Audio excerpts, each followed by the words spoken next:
There are so many underplayed cards in the format, so let's look at some interesting cards for our commander decks. Devoted Caretaker, 1 white mana, creature, human, cleric, 1/2. White, tap, target permanent you control gains protection from instant spells and from sorcery spells until end of turn. The permanent you use this ability on cannot be targeted by instant and sorcery spells, and if it's a creature, it also cannot take damage from an instant or sorcery spell, which means if your opponent uses something like a Blasphemous Act, the creature will not take the 13 damage. However, Devoted Caretaker will, so that's unfortunate, but thanks for saving my important creature. But Devoted Caretaker is a great card if you need to protect a specific permanent on your battlefield. Removal typically comes in the form of instant spells, so it's a good thing to have protection from. And of course, any sorcery that can target one of your permanents is likely something that you don't want targeting your permanent to begin with. War Cadence, 3 mana, 2 and a red, enchantment. X, red.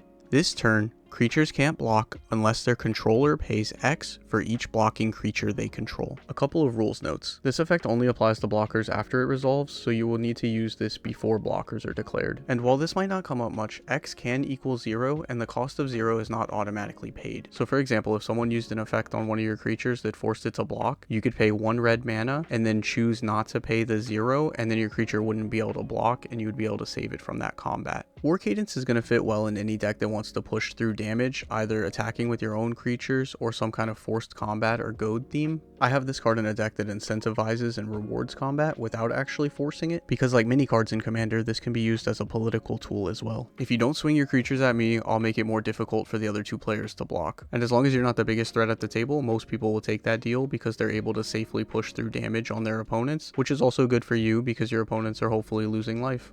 Next up, we have its counterpart, War Tax. 3 mana, 2 and a blue, enchantment. X, blue.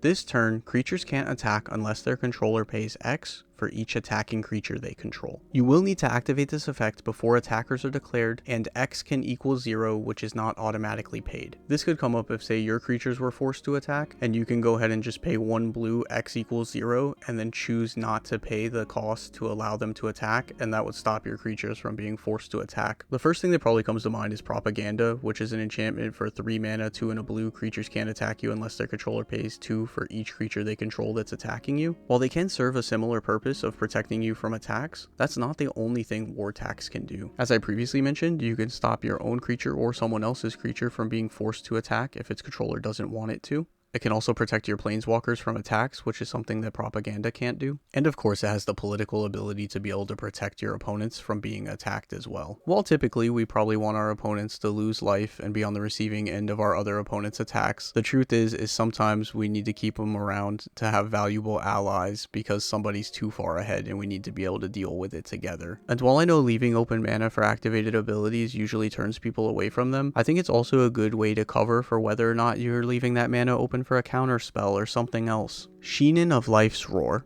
2 mana, 1 and a green, creature, spirit, 1/2. All creatures able to block this creature do so.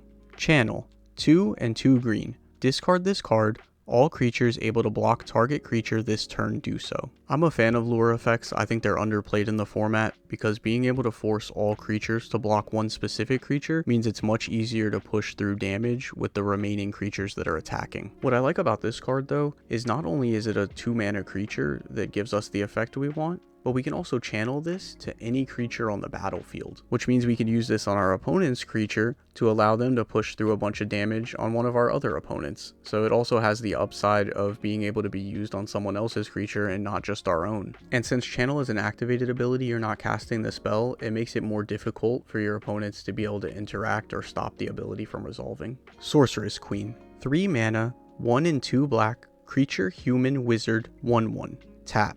Target creature other than this creature has base power and toughness 0/2 until end of turn. Keep in mind that it's base power and toughness 0/2, so if your opponents have other anthem effects or 1/1 counters on the creature, that's not going to change. But being able to turn the power to 0 is still useful, and not every creature is going to be buffed by something, which means this is a good attack deterrent, because if they attack you, you'll just reduce their creature's power to 0. If that creature was evasive, cool, it doesn't deal any damage. And if you did have something that could block their creature, well, now they might just lose their creature in combat because it's a 0/2. But this effect is useful outside of combat as well, because there are cards that care about the power of a creature, and typically they're either going to do a lot of damage or draw a lot of cards. So it's a good thing to have something like this on the battlefield, because this creates one more obstacle for your opponents before they're able to use those effects. Let me know in the comments down below what you think about these cards or any other interesting cards that you enjoy using in your decks. Until next time, thanks for watching.